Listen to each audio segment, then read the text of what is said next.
that brings another producer, T-Bone Burnett. Yes, T-Bone. How'd you meet T-Bone? Uh, be, Between Buddy Miller and Dennis Crouch, the bass player, who they were working on the second Raising Sand record. After the first Raising Sand, they were working on a second Alison Krauss, Robert Plant record. And both Buddy and Dennis were going, we've been talking to T-Bone. He needs, he needs you. And finally one night about 10 o'clock at night, my phone rings and it's Buddy. And he says, get over to Sound Emporium right now. So I was, I probably lived 15, 20 minutes from there. So I packed up my guitar and I went over to Sound Emporium, and walking into the room, and here's the whole Sound Emporium A, which is a big studio, and here's all these important players, and they're right in the middle of working on a Merle Haggard song.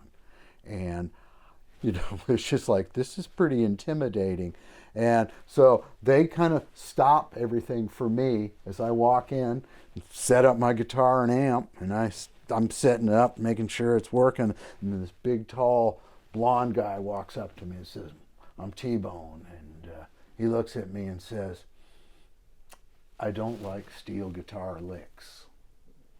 And that's the only thing he's ever said to me about the steel guitar. We've been working, on and off ever since. And what year was this? Do you remember? 2010 or 11, somewhere in the beginning of the teens, I think. So, T-Bone led you to some pretty cool places. Oh yeah. I mean, yeah. Did you would go out to California? Go to California to work quite a bit. Ended up, they were doing a Elton John, Leon Russell record where they were cutting it all out in California. I hear all this from Dennis, Dennis Crouch, because he played on all that stuff. And actually, T-Bone sent a track to me in Nashville to overdub on that. And so I played on that, and then we ended up doing a tour with Leon and Elton. So I got to play with Elton.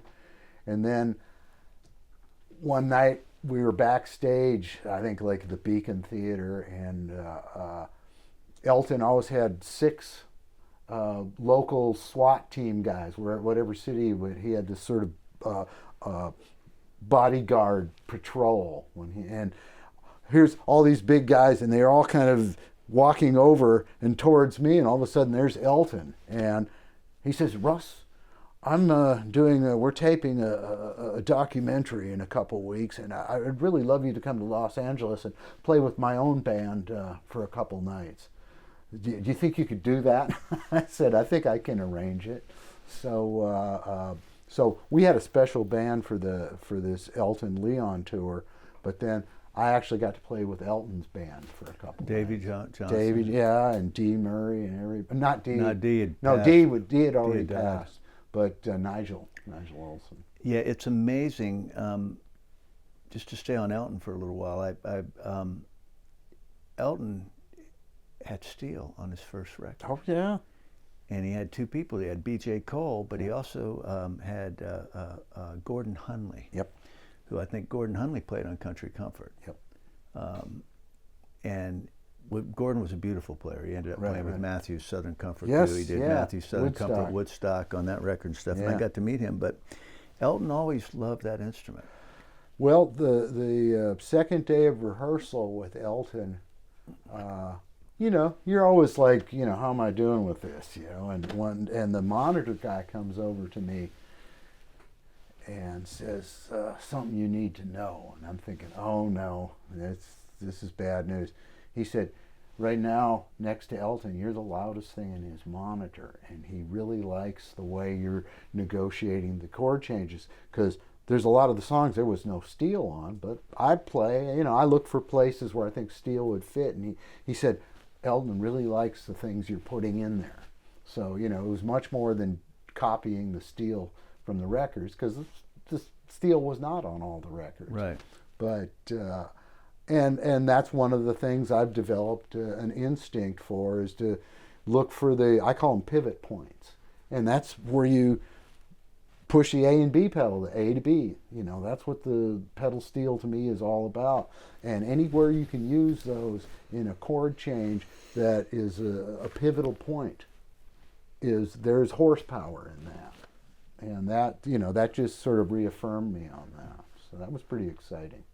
Yeah, that's kind of a Zen thing. And I'm sure you've had those conversations with people, but I you know, Rob Pajakis and I used to sit there in the parking lot after sessions and talk about at what point do you need to, as a steel player, lift a song, and where do you hand off to the next instrument? Yeah. Where do you sonically go? Right. And where do you know, fade in? And it's all that nuance, which, you know, I think it's really important for you, for whatever's left in the session business or whatever, or just in general, to be a successful musician, is to learn. You know. Well, it's much more than playing licks. You know, licks are great. Licks are tools. It's more about the emotion. Yeah. You know? Well, you know, but some of the couple other big producers, Fergie. Ha, Fergie. Fergie's become a very good friend. We've done a bunch of stuff. We did a lot of stuff together with Dan Arbach, and we've done stuff where he and Sturgill. Yes, Sturgill Simpson, and did he work on Tyler Childers, or was that? Yep. We did like his first two records, and I still don't think I realized just how big those records are. You know, Eddie Dunlap was saying something. Man, you played something on this song, and I go. He said, "Don't you know that?" And I said, "I don't know if I've ever listened to it." So actually, the other night I listened to a few Tyler Childers songs, and yeah, it's a pretty cool record. Yeah, I mean, these guys are all, you know, they're fringe artists that are huge. They're bigger than the majority of the Nashville artists that that Nashville keeps trying to cram down the collective throats. Yeah.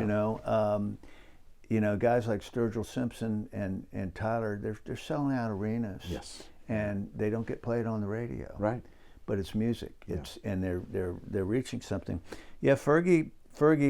I met Fergie when he was a young engineer who worked for Jack Clement. Right. And you know, and Fergie's paid attention all these years, and he's getting his due for all those. He makes good hard work. Makes great sounding records. We've talked about T-Bone. T-Bone loves you to death, and you've been able to play on so many different things. Mm-hmm. But Dan Arbach, Black Keys. Yeah. Done a lot of stuff. Dozens of records with Dan. All kinds of things. Lana Del Rey, which is not exactly country music. You know, Ray LaMontagne. We did a CeeLo Green record that never came out, but really played on cool Yola's record, right? Yeah, played a couple of Yola's records and stuff. But you didn't necessarily play steel on these records. On all of them. A lot of times, most of the time with Dan, I was a track mule playing some kind of rhythm guitar, acoustic or electric, and a lot of times steel would be something we'd overdub later. Well, it became a situation where Dan kind of really looked to you for casting advice and arrangement advice, and didn't you guys write a bunch of songs together? We did a fair bit of writing. I'm not really that much of a professional writer, so we did probably more than I deserved, you know. But I did a lot of help on the floor arranging songs, just like things like, well, maybe we need to only do half a bar there, just little arrangement things. Yeah. And those are things. All those arrangement ideas I learned back when we all worked at County Q back in the 90s, where we did 15 demo sessions a week, you know, where you're just cranking through songs, but you're arranging as you go.